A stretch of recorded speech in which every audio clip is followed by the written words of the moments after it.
sou a professora Adriana e vou lecionar redação para o 7º ano do Colégio Emaús. Lembrem-se sempre de seguir todas as orientações. Hoje, nós vamos dar continuidade ao livro de redação, tá?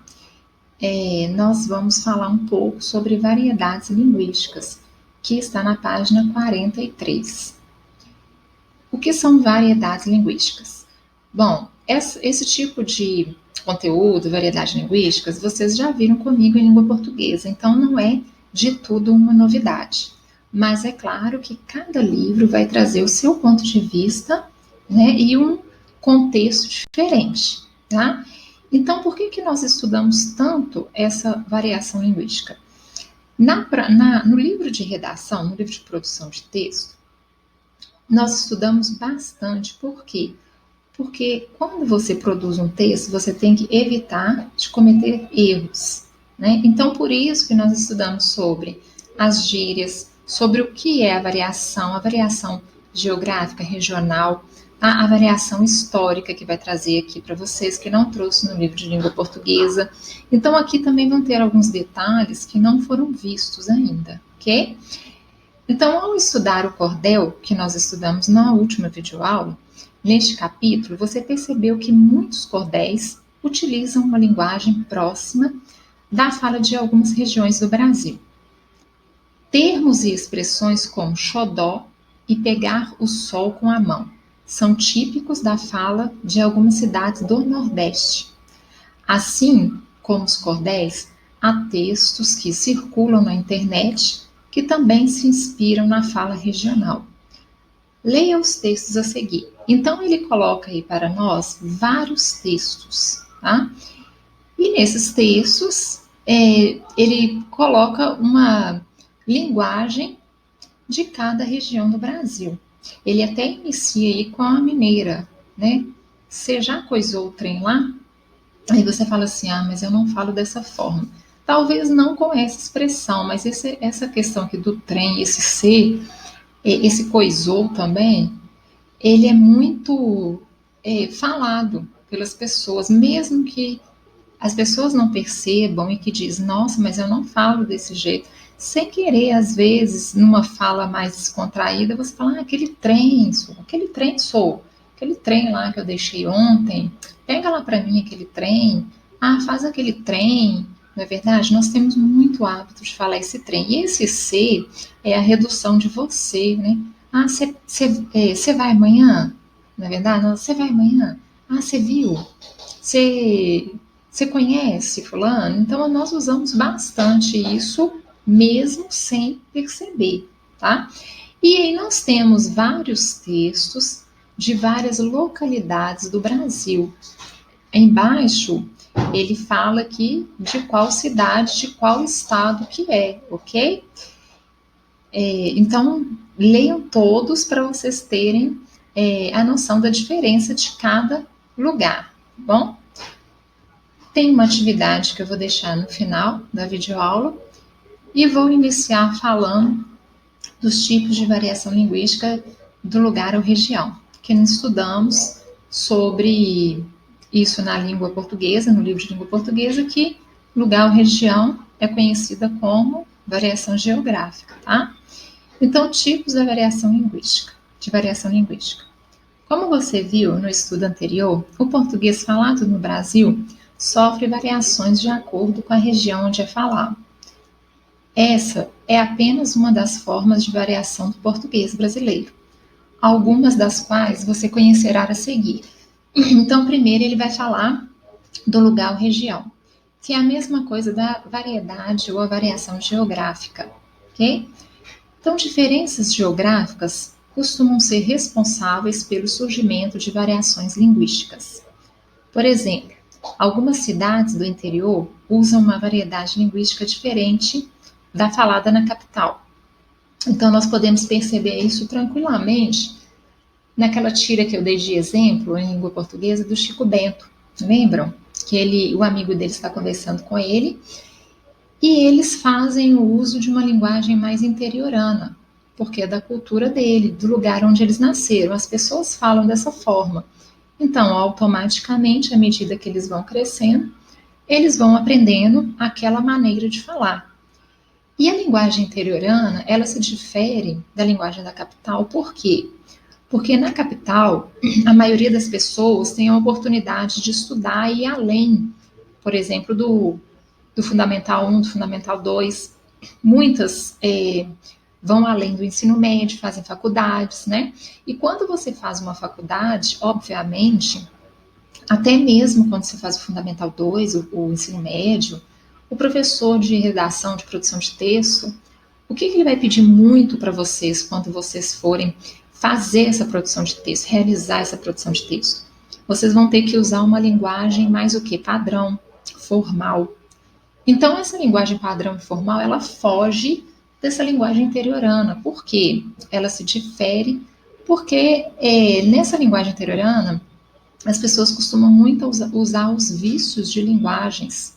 Quais esses vícios de linguagens? É como eu dei o exemplo lá em cima, trem, né? O né? Eu tenho o hábito de falar né. É absurdo, mas eu tenho.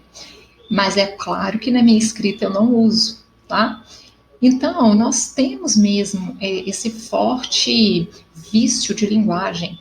Todo mundo já falou algum dia, pega aquele trem para mim, faz aquele trem, onde que está aquele trem, não é verdade? Então, isso faz parte do nosso vício de linguagem, o vício de linguagem mineiro de falar. E na área interiorana, esse vício é muito maior. Lembra que eu disse até do preconceito linguístico, que nós não devemos tê-lo? Por que não? Porque as pessoas falam de acordo com o lugar que elas nascem. Se por acaso elas começarem a estudar, formarem um ensino fundamental, médio, é claro que à medida que elas forem estudando, elas vão mudar a sua maneira, talvez não de falar, mas de escrever, porque elas vão saber a diferença de uma linguagem formal para uma informal. Então, a linguagem informal eu posso usar no meu cotidiano? Sim, à medida que a pessoa que fala, né, que está se dirigindo a alguém, está falando esse tipo de linguagem formal e a outra, né, o meu receptor, ele está recebendo isso bem, ou seja, ele está entendendo, eu posso falar dessa forma sim. É claro que dentro de sala de aula, quando você produz um texto, você não vai ficar falando o tempo todo dessa forma, através de gírias, através desses vícios de linguagens. Por quê? Provavelmente o professor vai corrigi-lo ou a sua redação você vai ganhar 0. Então, existe a diferença. Quando é, então, esse cotidiano? É numa fala com a família, com os amigos. Então, nós temos que ter esse cuidado quando nós vamos usar esse tipo de fala em uma entrevista de emprego, né? Em um lugar em que as pessoas geralmente costumam falar mais formalmente. Se você chegar falando apenas as gírias e esses vícios de linguagens, as pessoas provavelmente não vão entender, ou então vão corrigi-los, vão constrangê-los. Então, nós temos sim que saber essa diferença e saber usá-la no lugar adequado. Então, aqui, continuando, ele fala que ou o português falado em uma região do país, como o Sul, é diferente do português falado em outra região, como o Nordeste. O Nordeste, nós sabemos que tem muito hábito, através também de quem nunca foi para o Nordeste, através de reportagens televisivas, né, que nós assistimos no dia a dia, jornal, até mesmo quando fazem o Fantástico ou o Globo Repórter, os repórteres eles fazem reportagem nesses lugares, né? Então nós vemos muito esse tipo de linguagem do Nordeste, que é mais carregada, puxando às vezes o R. É uma linguagem diferente, é um falar diferente. Nós conseguimos perceber quando a pessoa não é mineira, quando usa muito tu, quando puxa muito R, apesar que dentro de Minas Gerais tem lugares até próximos de nós, como Divinópolis, que o R é puxado, igual porta, eles não falam porta, fala porta, tá? Então, no Nordeste também existem essas peculiaridades, assim como no Sul. Então, nós conseguimos perceber quando a pessoa é de um outro estado, a maneira como ela fala, né, o que ela fala. Até os vícios de linguagem são diferentes do nosso, né? Ou ainda, o português falado no Brasil é diferente do falado em Portugal ou nos países africanos da língua portuguesa, porque nós sabemos que na África existem muitos países que falam o quê? Português, tá? só que diferente do português brasileiro e diferente do português de Portugal. Existe essa diferença sim, tá? Até mesmo em Portugal, quando nós estamos assistindo uma novela, ou quem já foi a Portugal, consegue perceber a fala. É português, nós entendemos, pois, né? Tipo, é voltado para esse pois, puxa esse S aí, coisa que nós não temos, não é verdade? Então, como a Angola, Moçambique e Cabo Verde, que falam o português, diferentemente do português brasileiro, porque vai ter uma outra sonoridade, vai ter palavras que nós não conhecemos, que é diferente da nossa, que é normal. Então, as diferenças podem ser quanto ao som, né, que eu disse, a pronúncia, quanto ao vocabulário, que eu também acabei de dizer, e até quanto a construções frasais. Veja um exemplo no cartão ao lado. Então, a senhora aí diz o seguinte: talvez não devesse dizer tô, olha que diferente, dizer tô Geraldo, mas conheço a estar farta das tuas crises de identidade. Então, no cartoon, né, é de autoria do quadrinho argentino Quino, né?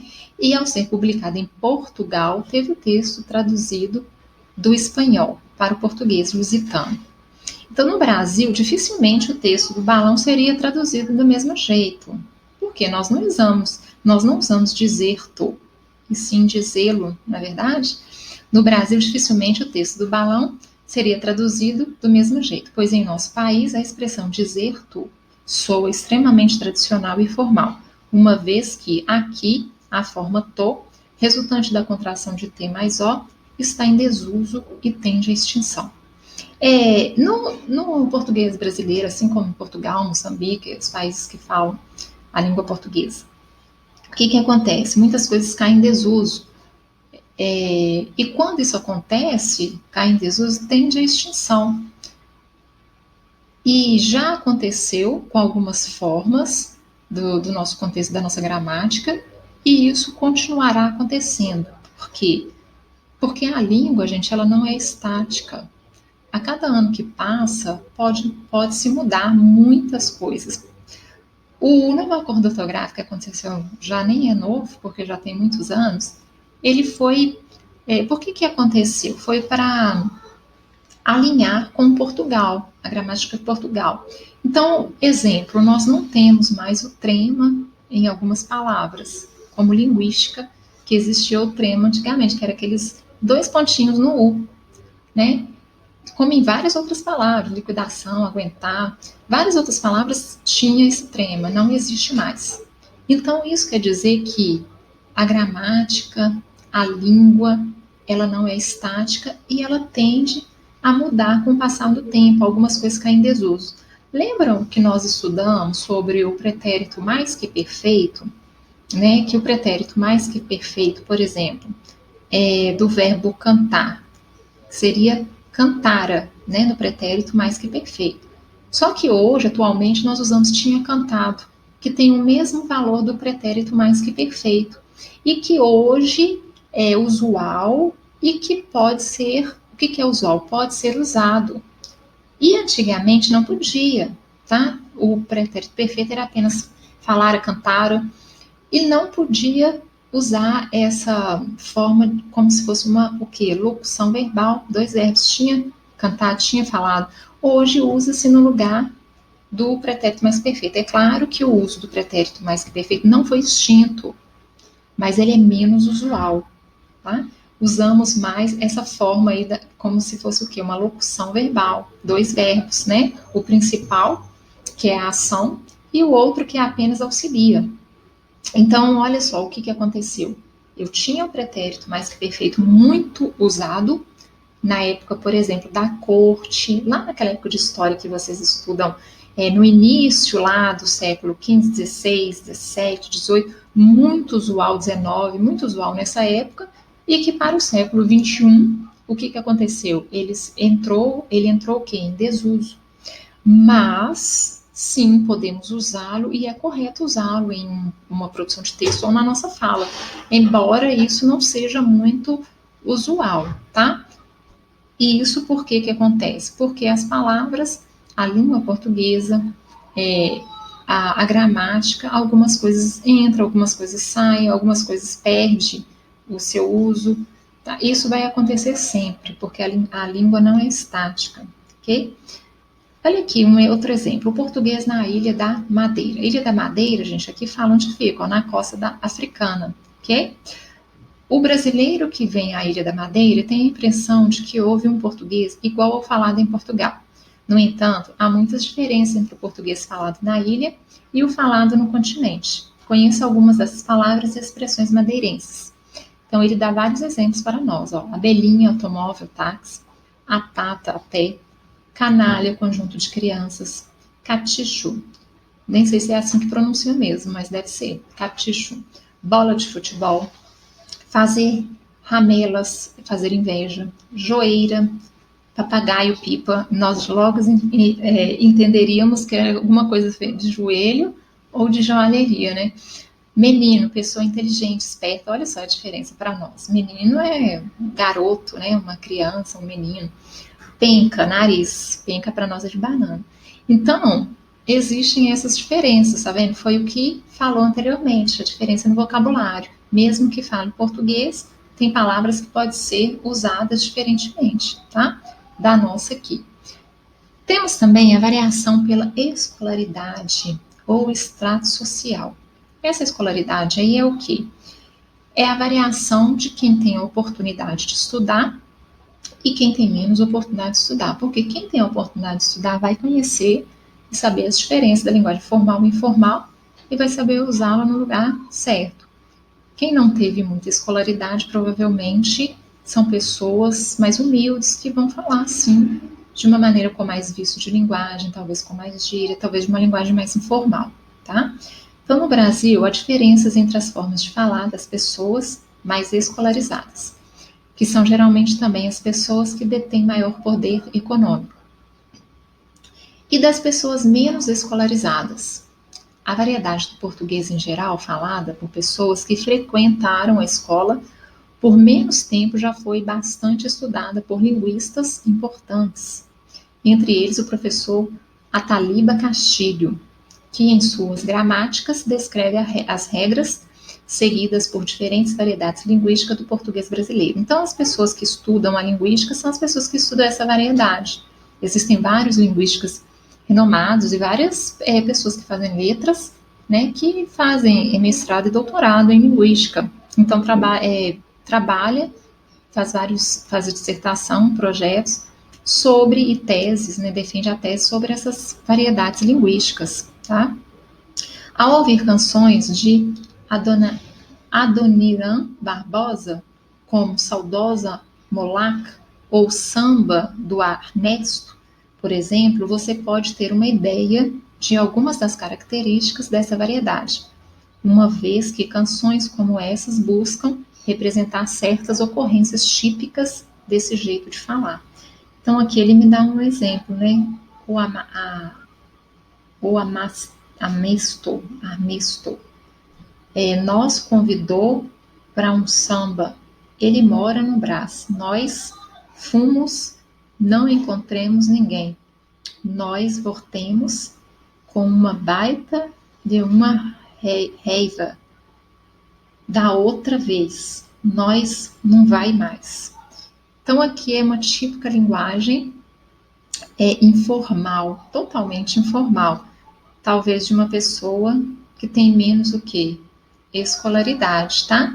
Então, essa imagem original da letra Canção de Anorim Barbosa, extraída da primeira partitura do samba do Ernesto, ok? Então, está disponível nesse site, caso vocês queiram ver toda a canção, né, conhecê-la melhor, é só entrar nesse site, ok?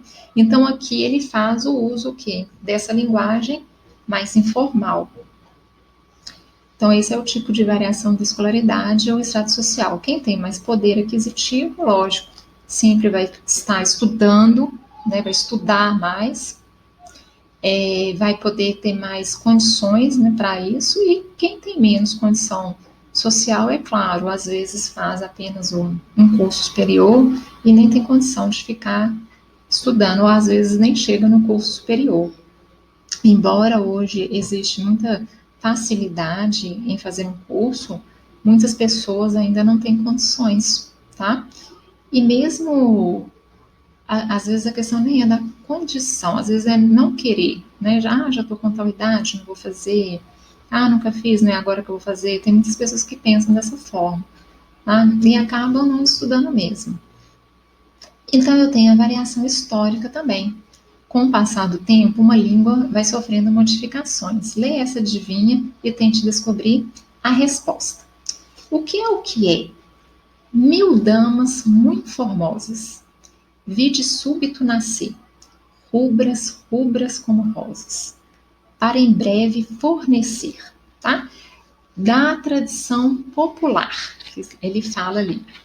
Então, a resposta é de chamas, tá? Essa resposta é porque ele fala que ao ler, adivinha, tente descobrir a resposta.